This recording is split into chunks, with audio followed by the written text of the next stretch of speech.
In the cold silence between stars, the Imperium teaches that chaos is corruption, a poison in the soul of men. But no scripture ever spoke of how beautiful the fall could be.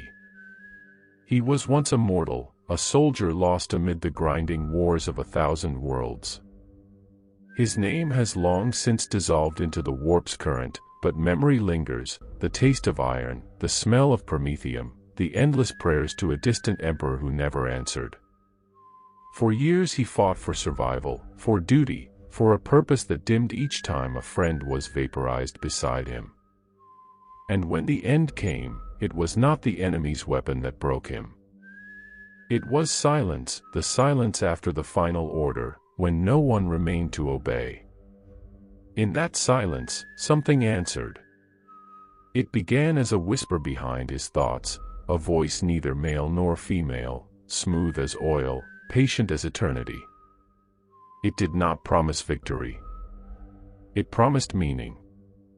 It spoke of the gods beyond the veil, beings that fed on ambition, despair, and desire, the raw truth of creation unchained. It spoke of chaos. At first, he resisted. He drew the sign of the Aquila across his chest, repeating oaths of loyalty. But the voice laughed softly. Every oath, it said, was merely a chain, and chains were the favorite food of the gods. When he fell in battle, the warp bloomed open like a wound. Reality peeled away, and he drifted through colors that had no name, hearing hymns sung backward and seeing the shape of his soul in flames. Hands of light and shadow reached for him, sculpting his essence as if it were molten clay. Pain became art, fear became ecstasy. He awoke upon a plain of broken stars, surrounded by the towering figures of chaos. Khorne roared, his breath the heat of a forge. Tsench whispered in 10,000 voices, each promising a different truth. Nurgle smiled, a father's warmth wrapped in rot. Slaanesh sang, and every note was desire incarnate. They did not command him. They invited him. Each offered a fragment of infinity, strength beyond mortality, knowledge beyond reason, pleasure beyond flesh, decay beyond death. He saw the truth then, the Imperium had never sought salvation, it had sought obedience. Chaos was not corruption. Chaos was freedom. And so, the mortal knelt, not in worship, but in acceptance. He drank the gift each god poured into him.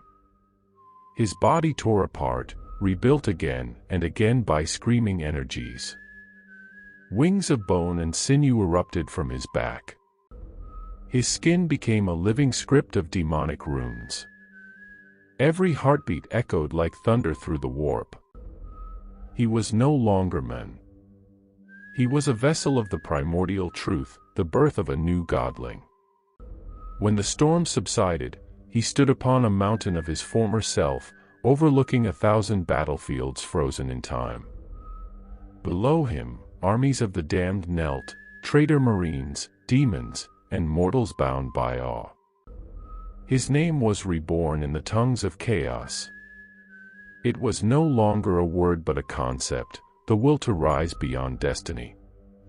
In that moment, he understood what immortality meant. It was not endless life. It was endless becoming.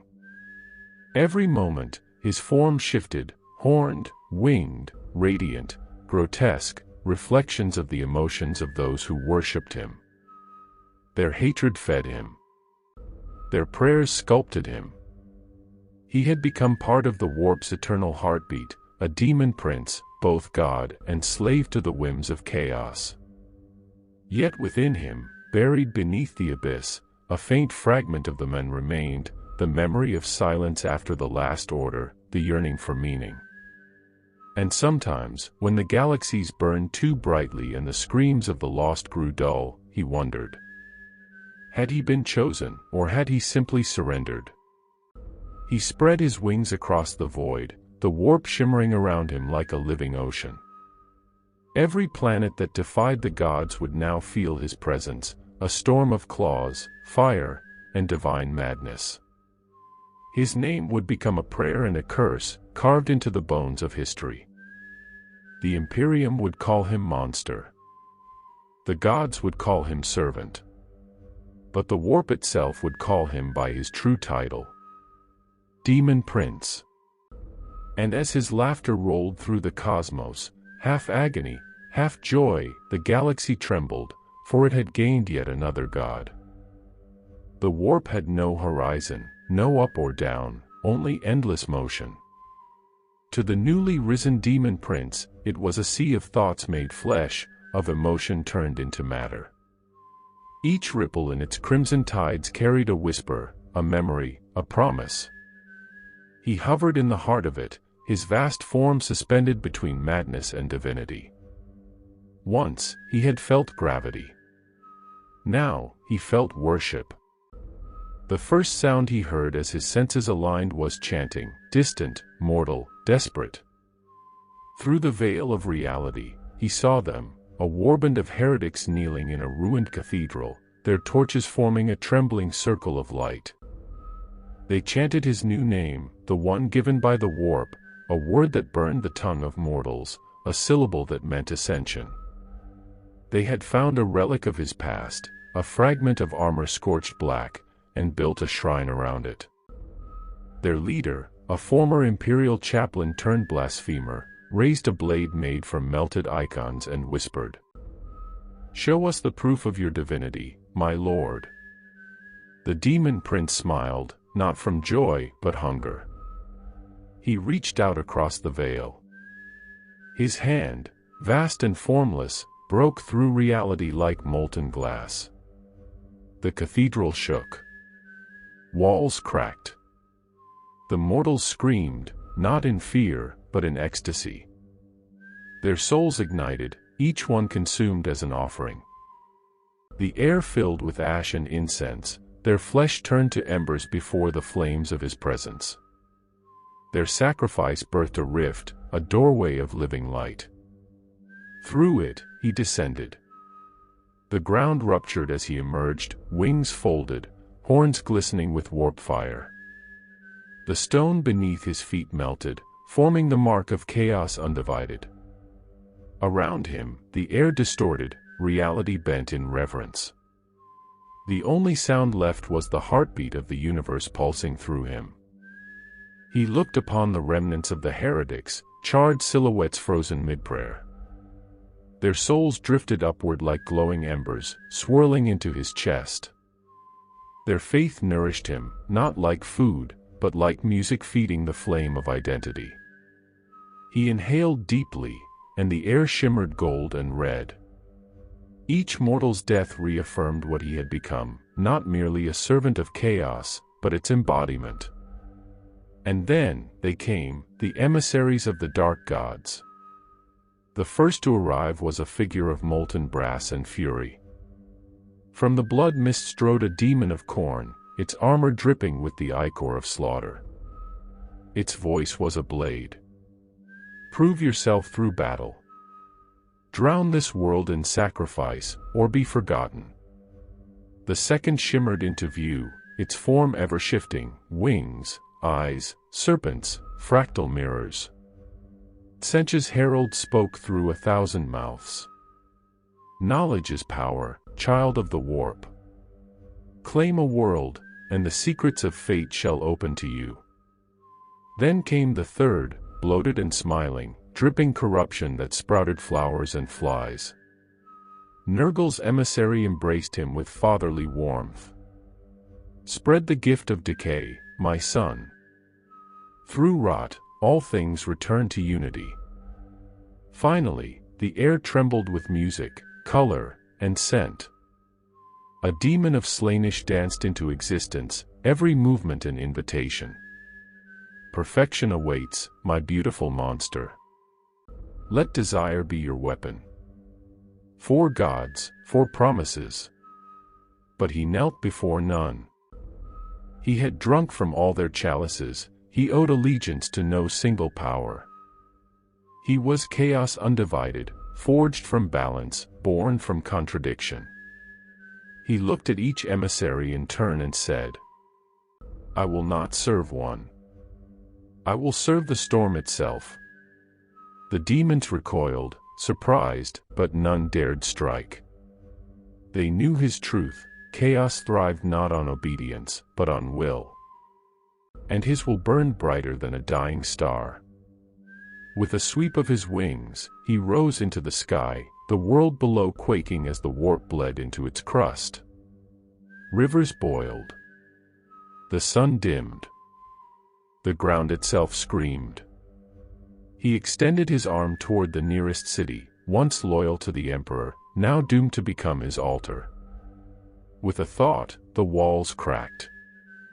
With a whisper, the soldiers inside turned their weapons upon one another. Faith unraveled like silk. He spoke one word, his first decree as Demon Prince. "Submit." And they did. Within hours, the city burned in his name. The streets ran red, and from the ashes rose a single tower of bone, crowned with his symbol, a spiral of 4 intersecting marks: blood, change, decay, and pleasure. His first world was born, Veros, the planet of unending transformation. As he gazed upon his creation, he felt something he had not known since mortality: purpose. But deep within, that small human fragment still stirred. A faint whisper echoed from the hollow of his soul. "You could have been free." He silenced it. The gods watched in approval as the warp storm around Veros grew stronger, binding it to their realm. Their laughter echoed across eternity, not of joy, but amusement. They had found a new piece in their endless game, and he, though mighty, had taken his first step down a road that had no end. For the first offering was not of blood. It was of self. Veros was born screaming. When the Demon Prince claimed it, the planet was little more than a dying ember, its oceans boiled away, its skies torn by radiation storms. But under his hand, death became art. He shaped its crust like a sculptor shaping clay, each mountain carved by thought, each storm directed by will. From the ashes rose towers of black glass, stretching high enough to scrape the orbiting moons. They reflected the colors of the warp, shifting blues, reds, and violet flame. The people who survived his descent became something else entirely. Some grew scales like mirrors, others bled light instead of blood. Their screams of agony blended with laughter, worship, and devotion. Thus, Veros became a temple. And its god demanded beauty in ruin. The Demon Prince watched from his throne of crystallized bone, wings folded like draped banners. Below him, the remains of mortals, half melted and reborn, formed a choir of living instruments, their voices tuned to eternal prayer. Each sound was pain, each note was perfection. He could feel the presence of the 4 even here, distant, patient, waiting. Their influence seeped into the winds: rage, mutation, decay, ecstasy. But above it all was his own mark, the spiral of chaos undivided, spinning slowly upon the horizon like an eye that never closed.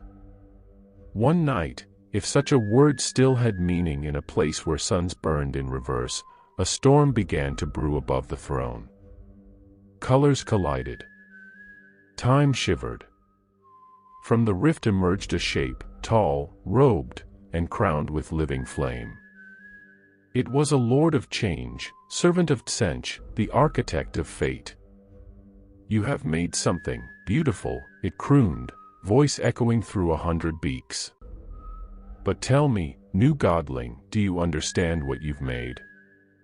The Demon Prince rose slowly, his wings unfurling like the shadow of a galaxy. "I shaped a world. I turned death into devotion. I forged order from chaos." The Lord of Change laughed, a sound like cracking mirrors. "Order? You speak of order in the warp's name. Foolish mortal dream, The demon prince's eyes burned brighter. "I am no mortal." "No," hissed the demon, "you are worse. You seek purpose where there should only be will. The gods gave you power to create, not to understand. And understanding is our domain." Its staff struck the ground. Reality cracked open. Images flooded the demon prince's mind, visions of 1,000 possible futures. In one, Veros was swallowed by a black sun. In another, his armies marched upon the golden throne itself. In yet another, he knelt once more, this time before a god that wore his own face. The visions burned, but he did not fall. "Knowledge is not your gift to give," he said, voice echoing like thunder. "I will forge my truth through fire." With that, he struck the Lord of Change, one blow, pure and unbound. The impact shattered the air, turning it to molten glass. When the light cleared, the demon was gone, only a single feather remained, glowing with the color of paradox. He took it and pressed it to his chest. The feather sank into his flesh, vanishing beneath skin of light and shadow. New understanding bloomed, not granted, but taken. In that moment, Veros changed again. Its surface cracked and reshaped, vast rivers of molten glass carving veins across the landscape. From their depths rose creatures never seen before, beasts of crystal and fire, their forms fluid, their minds bound to his will. They were neither demon nor mortal, but something in between, the first of the glass-born, his creations, his children. He gave them a single command: "Guard this world. Let no god, no mortal, claim it but me." And they obeyed. Yet in his triumph, a whisper echoed, soft, mocking. "You build temples, but who do they worship?" He turned, but there was no one there, only the reflection of his own face, fractured into countless shards. Each reflection whispered a different truth. "You are a god. You are a pawn. You are still a man who wanted meaning." He clenched his claws, shattering the mirrors. Outside, the planet roared, storms of molten rain cascading across continents. The warp around Veros pulsed in rhythm with his fury, spreading its influence to neighboring systems. Planets blinked out of real space as reality bent around his domain. The Imperium's augurs detected the disturbance. Across the stars, inquisitors spoke his name in fearful tones. But it was too late. Veros was no longer a world. It was a wound in reality, a scar glowing in the Emperor's dream.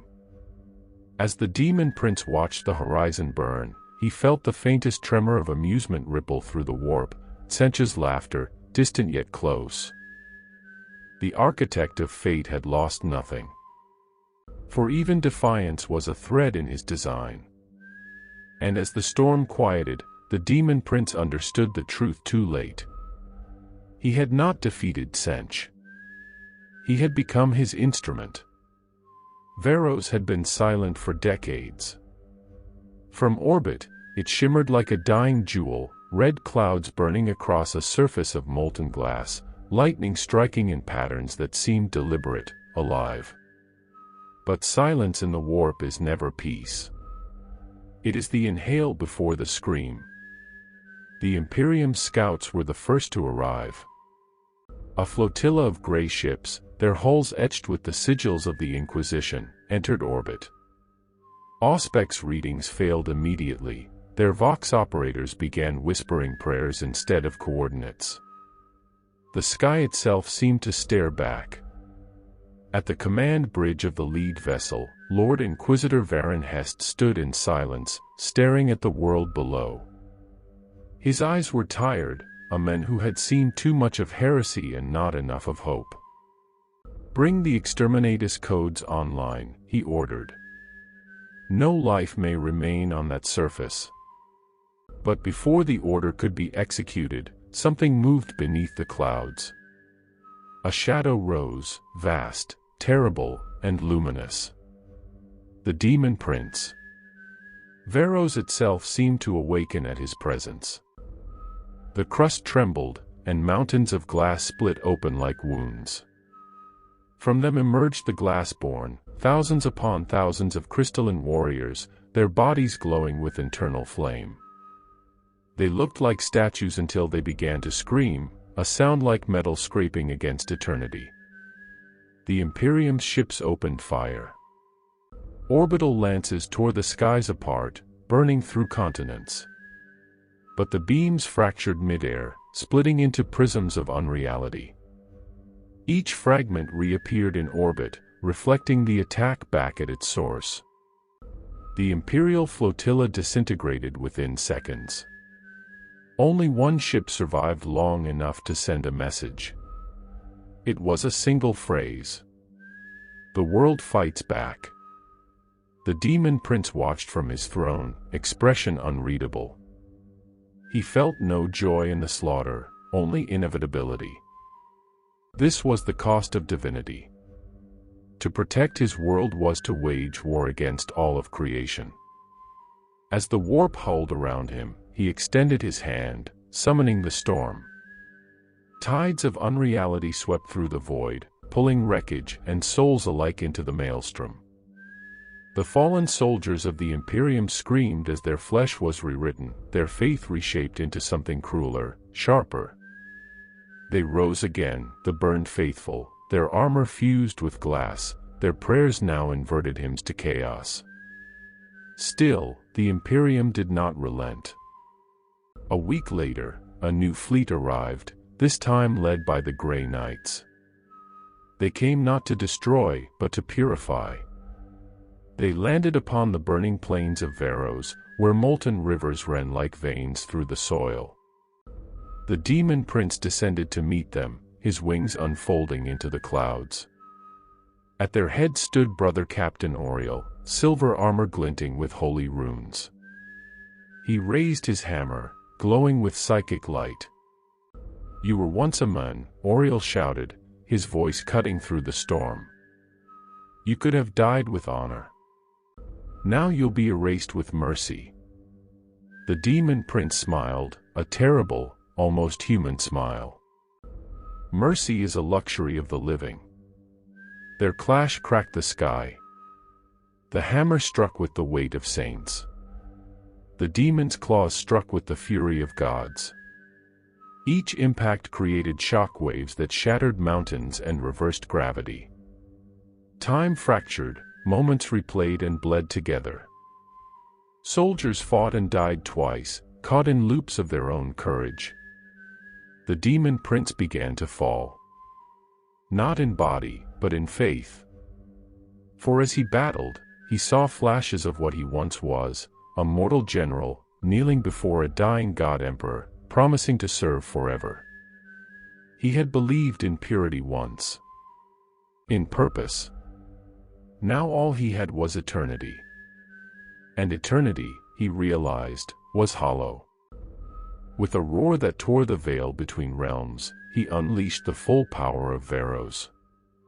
The planet itself responded, the ground turning to molten mirrors, the atmosphere igniting.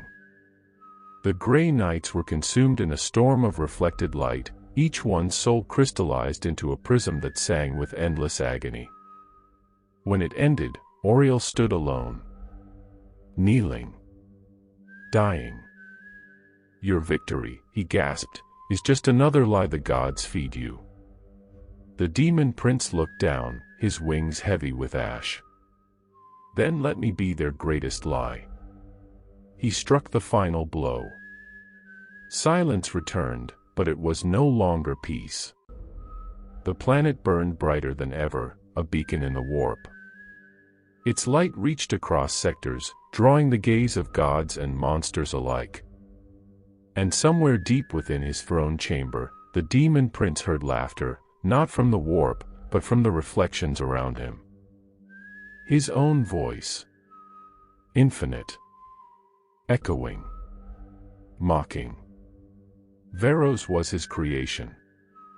But it was also his prison.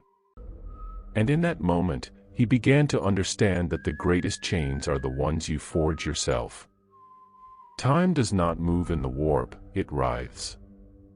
Moments stretch, overlap, and bleed into one another like veins of liquid gold through stone. For the Demon Prince, days and millennia became the same fevered dream. Veros stood silent once more. The fires had cooled into black glass, and the glassborn patrolled their mirrored world in solemn reverence. From orbit, the planet shimmered like a wound that refused to close. In the heart of that world lay the throne of shards, a monument built from the remnants of fallen Grey Knights, their crystallized armor fused into a jagged cathedral. Upon it, the Demon Prince brooded. His form shifted constantly, as though undecided what he truly was, wings folding and unfolding, skin sliding between flesh and flame. He had won the war. But victory had an aftertaste. Each day, he felt the pull of his creators, the chaos gods who had granted him ascension. They whispered again. Their voices layered over one another, a choir of command. Our will moves through you, hissed Sench, the architect of fate. Your dominion is our design. Your throne reeks of stillness, growled Korn. Let blood sanctify it again. No stillness, cooed Slaanesh. Only indulgence. Let them worship until they scream. Decay, sighed Nurgle, is devotion made eternal. He felt their claws within his mind, divine, cold, unrelenting. He had thought becoming a god would mean freedom. Instead, he found only expectation. For every soul he claimed, 1,000 more were demanded. For every victory, another war was whispered. For every breath, another chain forged, invisible, eternal, heavy. He stood from his throne, spreading his wings until they touched the vaulted ceiling.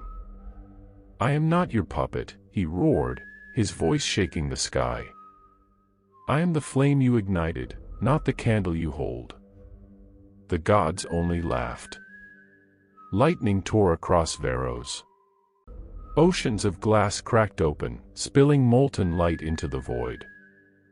His servants knelt in terror as the planet itself convulsed under the tension between God and creation. From the rift above the throne descended a figure cloaked in cosmic light, neither demon nor mortal, but something between. It was the Herald of Chains, an emissary of the dark gods. Its face was hidden, its voice both male and female, echoing across dimensions. Your rebellion amuses them, it said softly. You burn brightly, but every flame belongs to the hand that struck the spark. The Demon Prince approached the being, each step cracking the ground. Tell your masters this, I am no servant. I am a storm. The herald tilted its head. A storm still dances to the tune of gravity. With that, it raised a hand, and the air split open, revealing visions of countless worlds, all trembling under his influence. Planets that bore his mark.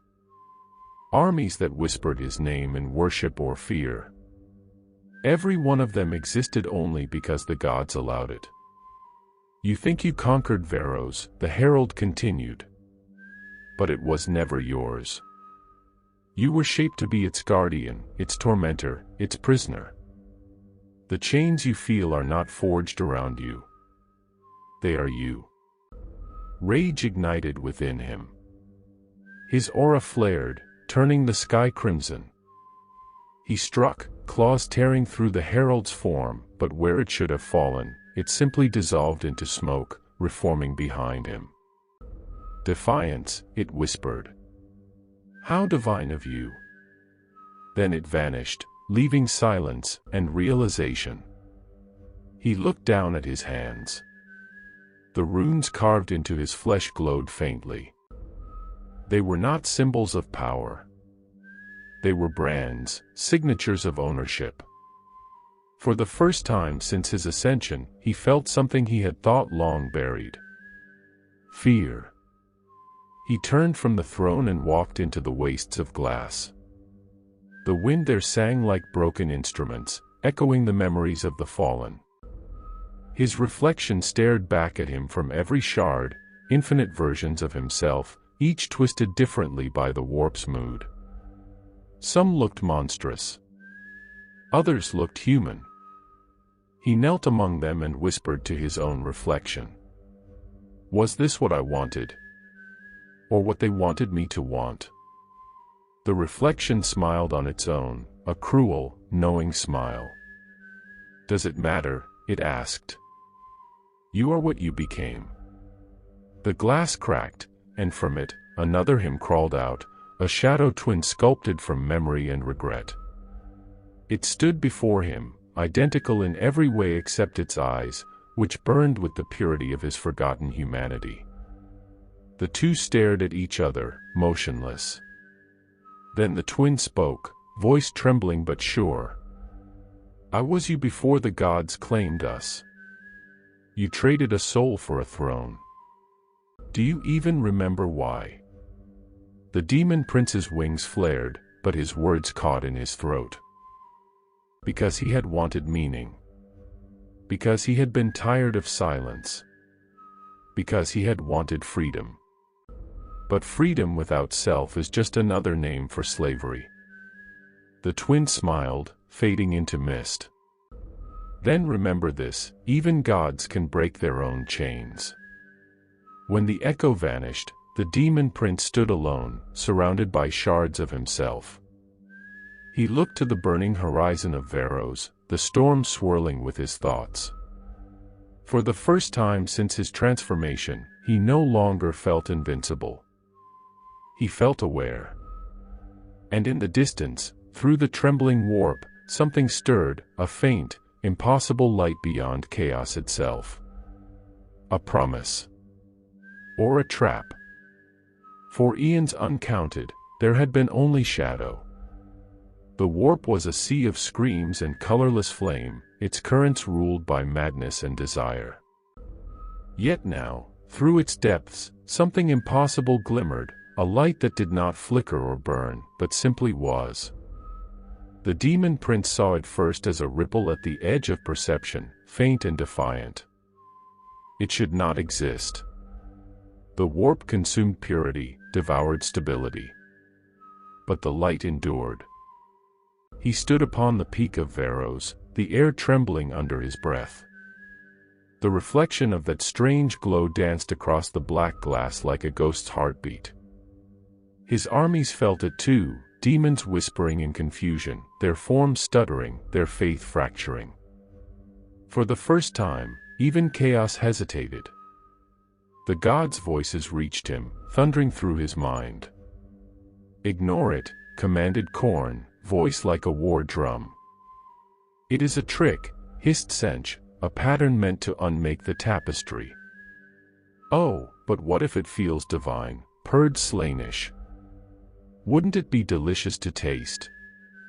It will rot in time, murmured Nurgle. All beauty does. He closed his eyes. Their voices blended into a storm of command, demand, and temptation. But beneath it all, he heard something quieter, a memory.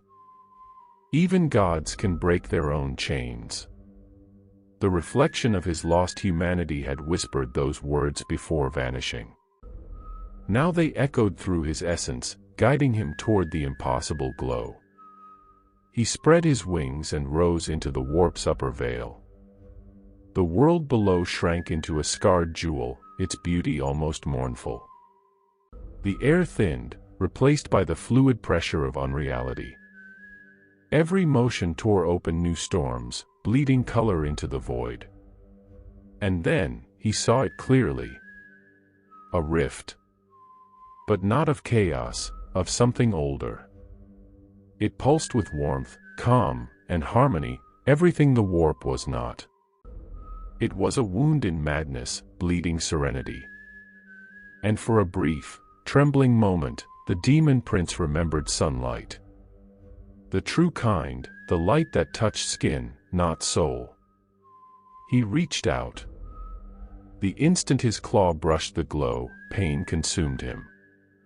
Not the fiery agony of mutation, nor the ecstasy of divine transformation. This was the pain of truth. His form flickered, collapsing between demon and man, between god and ghost. The brands carved by the chaos gods began to dim, the runes fading as if ashamed. His wings faltered, his heart, if it could still be called that, beat once, then again, uncertainly. The light whispered. You were not made. You were born. The words cut deeper than any weapon. He saw flashes of memory, his mortal hands trembling as he held a dying comrade, his face smeared with blood and ash, his desperate prayers to a silent God who never came. He had not chosen chaos. He had fled abandonment. And in that revelation, the Demon Prince screamed. The sound tore through the warp, shaking stars, collapsing realities. Demons scattered in terror. The gods stirred in outrage. You forget what you are, thundered Khorne. You defy the pact, hissed Sench. You dare to dream of light, sang Slaanesh, laughter edged with fury. All things decay, even rebellion, sighed Nurgle. But he no longer listened. He plunged deeper into the light, wings burning away to ash. His body unraveled into pure will, no longer bound by form or allegiance. He reached for the source, and in that instant, he saw it. A figure, luminous and unbroken, neither human nor god. It looked like him, the man he once was, untainted, still mortal. But this time, the figure did not plead or command. It simply looked at him and said, "You can still choose." The Demon Prince hesitated, the warp roaring behind him like a storm of chained gods. He could feel their rage, their fear. If he stepped forward, he would no longer be theirs. But what was he without them? A whisper rose from within, the faint echo of his mortal name, long forgotten. It sounded fragile, imperfect, beautiful. He reached toward the light. And as his fingers met the glow, the universe paused, every demon, every ship, every star freezing in awe or terror. Veros trembled. The warp screamed. And then, with a sound like the shattering of chains, the Demon Prince vanished. Only the light remained, pulsing quietly where he had stood, growing stronger, purer, unclaimed. For the first time in millennia, the warp knew hope. The warp shuddered. Something had changed, something impossible. A Demon Prince had vanished into light. The act echoed through the Imperium like a blasphemy sung in reverse. Every current twisted, every demon froze mid-howl. The gods themselves turned their gaze upon the wound he had left behind. For a heartbeat that lasted eternity, the warp was silent. Then it screamed. Rivers of madness reversed course. Galaxies folded into themselves. The four thrones of chaos, Khorne, Sench, Nurgle, and Slaanesh, erupted in unison, their fury shaking existence. He denies us, thundered Khorne, his roar a furnace consuming suns. He changes outside of my design, hissed Sench, voice splitting into endless versions of itself.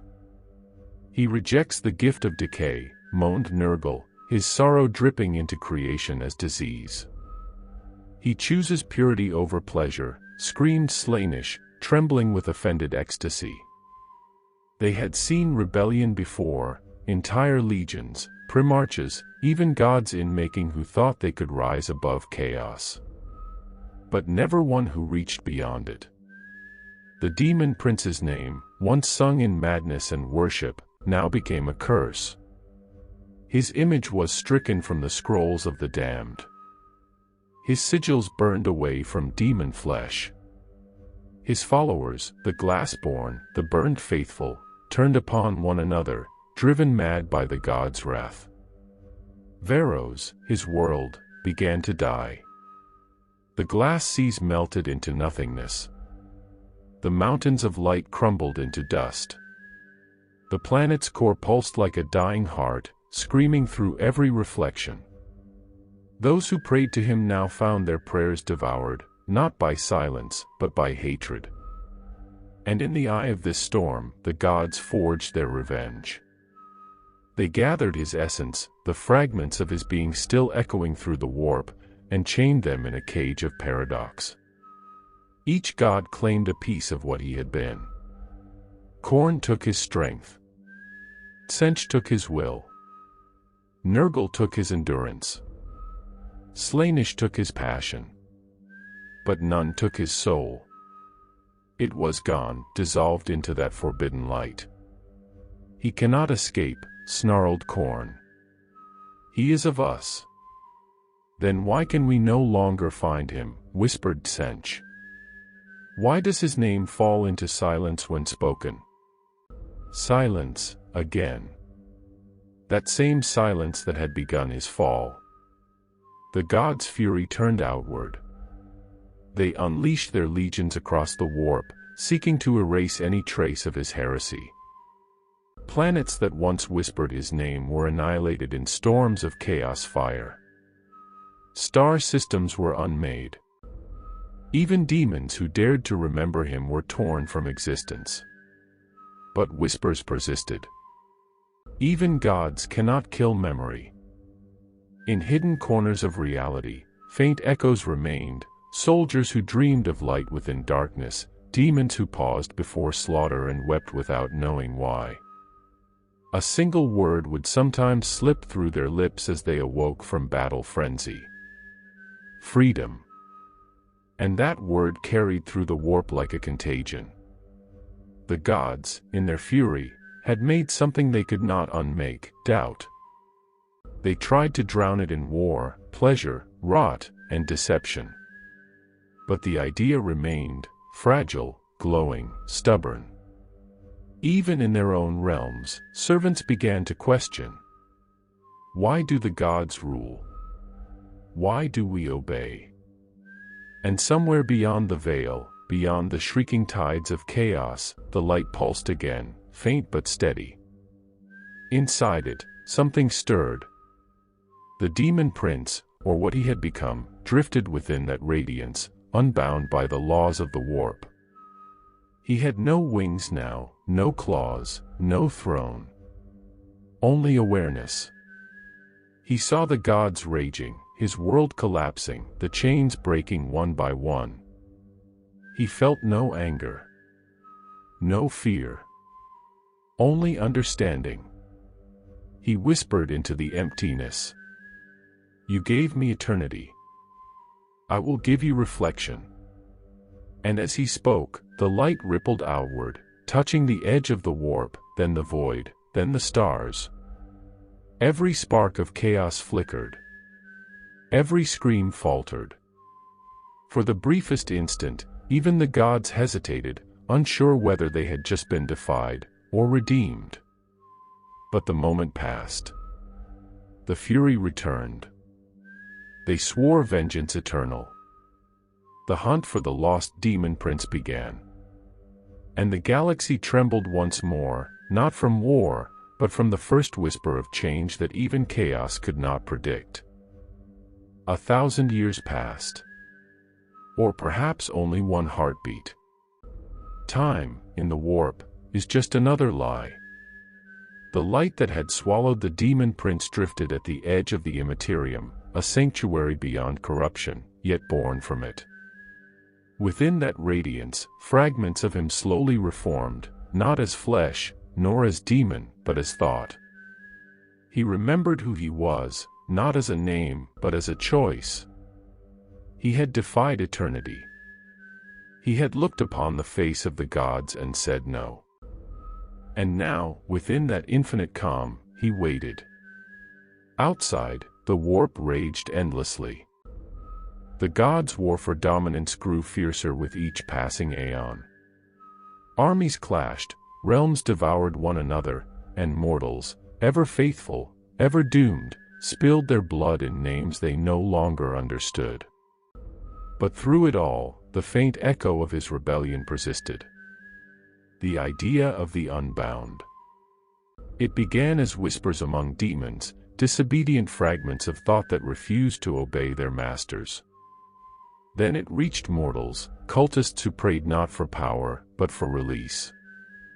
Then it spread further, into dreams, into souls, into the very foundation of the warp. The gods felt it like a splinter in eternity. Their rage rekindled. "Find the source," Tsench hissed, his eyes folding inward into impossible spirals. "Crush it beneath the red tide," roared Khorne. "Let it drown in decay," chuckled Nurgle. "Let despair consume those who seek it," sang Slaanesh. But the source could not be found, because it no longer existed in the ways they understood. The Demon Prince had become something different, something the gods had never intended to create. He had become unbound.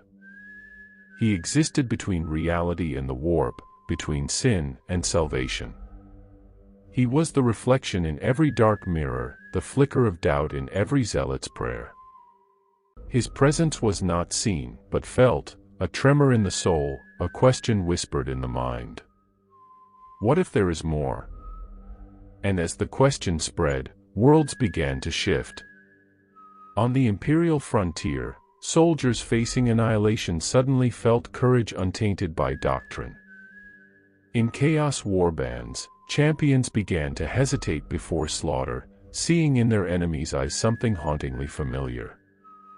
Even demons, for the first time, began to dream.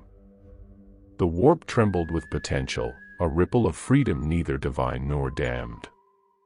But nothing in creation moves unseen. The gods noticed.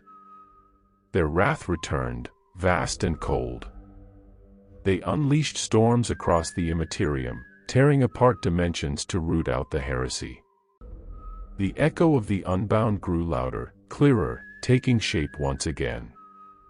Within the light, the Demon Prince opened his eyes.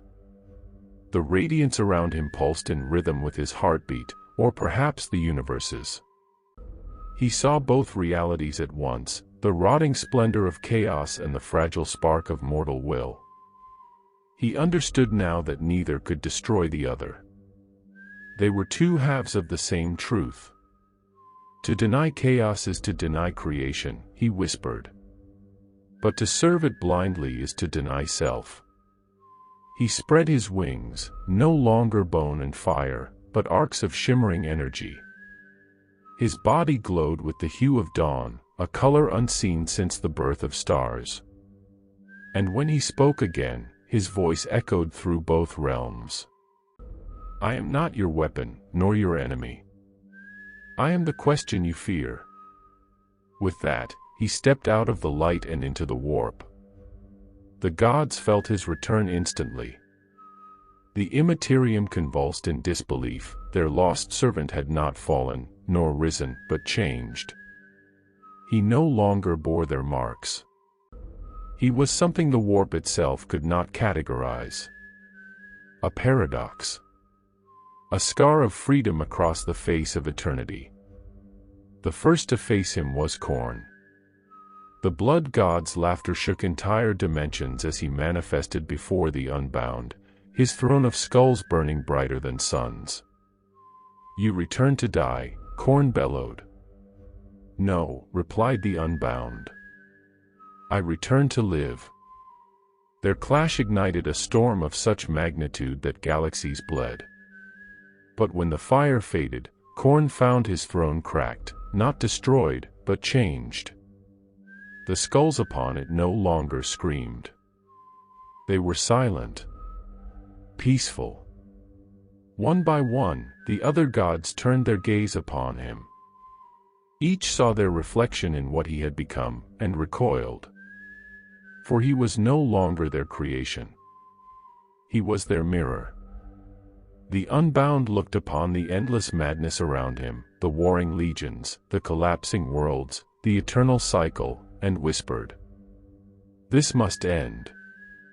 And for the first time since the birth of chaos, the warp hesitated, uncertain, listening. The warp was still. For the first time in eternity, silence spread across the madness like dawn over a battlefield. The great currents of emotion and corruption paused, uncertain, as though creation itself awaited a verdict. The Unbound stood at the center of that silence, his wings unfurled, his form neither light nor shadow. All around him, the gods watched, vast and unknowable, their domain stretching into infinity. Khorne burned red with rage but did not strike. Scent shimmered with infinite patterns yet offered no deceit. Nurgle's laughter faded into a weary sigh. And Slaanesh, even she bowed her head, as if beauty itself had lost its breath.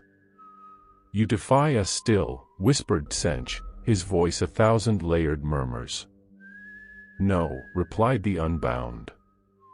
"I offer you truth." He raised his hand, and in it swirled two lights, one pure white, one deep crimson, twisting like twin serpents. "This is the truth of all things," he said. "Order and chaos, creation and destruction. You made the mistake of believing one must rule the other." His voice carried across the immaterium, threading through realities, reaching mortals and immortals alike. On distant worlds, psychers fell to their knees. Warp storms quieted. The Astronomicon flickered, not in failure, but in awe. The gods shifted uneasily. The warp trembled. "And what will you do with this truth?" Slaanesh asked, her tone both mocking and curious. "Set it free," the Unbound said simply. At his words, the light in his hand expanded, flowing like water, washing across the warp. Wherever it passed, demons screamed, not in agony, but in revelation. They saw themselves as they were before corruption, fragments of thought, born from mortal dreams and fears. They remembered. The endless legions faltered. Weapons fell. The tides of war froze. Even the blood god's domain dimmed, his rivers of gore stilling into mirror-like calm. "You undo eternity," Khorne roared. "No," the Unbound said softly. "I end the lie." He turned his gaze toward the material realm, the galaxy of endless war, where humans slaughtered in the Emperor's name, and chaos cults bled for gods they never truly knew. He saw them all, every soldier, every heretic, every soul lost between belief and despair. And for a heartbeat, he pitied them. "You were never meant to be pawns," he whispered. "You were meant to choose."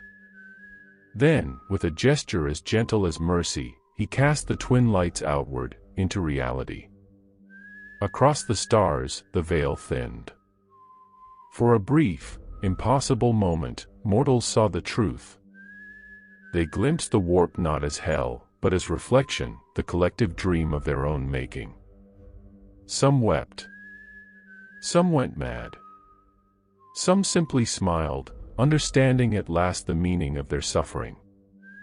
The gods screamed. Their voices tore through existence, not from pain, but from fear. For the first time, they felt themselves fading. Their power was born of worship, of dependency, of endless cycles of hate and desire. Now, as mortals awakened, the currents weakened. The warp itself began to change shape, less storm, more ocean. Less torment, more balance. "You would destroy us," hissed Sench. "I would set you free," replied the Unbound. "You were born from us, from mortal thought. But now, you must return to it. The gods raged one last time, their combined power shaking galaxies apart. But the Unbound did not fight. He opened himself, became both vessel and void. The storm rushed into him, consuming his essence, merging chaos and light into one impossible singularity. There was no explosion. No scream. Just a pulse, a single heartbeat that echoed across the warp and into every living soul. Then silence again. When the light faded, the gods were gone. The warp was still vast and wild, but different, gentler, almost sentient. The demons had vanished, their energy reborn as new stars. And at the center of it all floated the Unbound, or what remained of him, a figure of shifting brilliance, his body dissolving into the ether. A whisper lingered in the quiet. Every end is a beginning. On Terra, an astropath woke from a dream and saw, for the first time, the stars shining without interference. On a demon world, the soil turned to glass, reflecting the image of a sky that no longer screamed. And across countless hearts, a single thought bloomed, quiet, fragile, eternal. We are free. The Unbound drifted beyond sight, beyond form, beyond even memory. But his essence remained, carried within every spark of will that refused to kneel, in every act of mercy, in every choice made without fear. He had not slain the gods. He had transcended them. And in doing so, he gave the galaxy a gift rarer than peace. The power to choose its own damnation, or its own salvation. There is no warp. There is no heaven. There is only silence, the kind that hums with unseen promise. Eras have passed since the Unbound vanished into that final flash of light. The galaxy endured, reshaped but still scarred by the memory of what once was. The Imperium rebuilt its broken faith, whispering prayers to an emperor who no longer burned so fiercely. Chaos cults faded into dust, their gods reduced to myths told by frightened children under dim stars. Yet, the universe was not empty. Something lingered, not presence, but resonance. On dying worlds, the wind sometimes carried voices, soft, patient, curious. Do you remember him? The one who chose both and neither. No one agreed on the name. Some called him the Unbound One. Others said he was a fallen angel who dared to steal the gods' fire. A few claimed he was humanity's final mirror, the reflection of what it could have become, had it stopped worshipping fear. In the depths of what was once the Eye of Terror, now a luminous scar across the void, new constellations shimmered. Where once madness had reigned, there bloomed quiet stars, each a memory of those who had fallen to chaos, reborn as light instead of torment. Among these newborn suns, a solitary vessel drifted, ancient, scorched, forgotten. Inside, a single figure stirred. A man. Flesh, not demon. Scarred, but alive. He opened his eyes, and in them was no fire, no warp-touched glow. Only understanding. He stood, feeling the hum of the ship, an echo of the same heartbeat that once shattered gods. Outside the viewport, galaxies swirled, calm and indifferent. He smiled. So this is eternity, he whispered. In that moment, he felt them, the remnants of chaos, not as enemies, but as parts of himself. Rage that forged courage. Change that birthed growth. Decay that seeded renewal. Desire that taught creation. None were gone. All were whole. The warp still existed, but no longer ruled by gods. It had become reflection once more, a living mirror to thought, unchained from hunger. Mortals could still dream, still fear, still hope, but now, they did so freely. And every dream sent ripples through reality, forming brief flashes of color, unseen by most, but felt by all. Those ripples carried fragments of an old voice. You are your own gods now. Across the stars, empires rose and fell, as they always had. But something fundamental had shifted. The wars were smaller, the faiths quieter. For the first time since time began, peace was not an illusion, it was a possibility. On one distant world, children played beneath twin suns. One of them, a girl with eyes like molten glass, looked up at the sky and asked, "Do you think the stars dream of us?" Her father smiled. "Maybe," he said. "Or maybe they're just waiting for us to dream again." The girl stared at the stars, at that faint, golden scar across the heavens, and for a heartbeat, she thought she saw a figure walking through it. Wings of smoke. Eyes of light. A hand reaching outward, not to rule, but to guide. She blinked, and it was gone. But the warmth remained. Somewhere beyond time, the unbound moved still, not as god or demon, but as echo, as memory, as the quiet certainty that no creation, no darkness, no chaos can ever silence the will to be free. And in that endless silence, he whispered one last truth, carried across stars and souls alike. I was never your savior. I was your reflection. The galaxy turned, endless and eternal. And for the first time in the age of men, it did not turn toward war. It turned toward choice.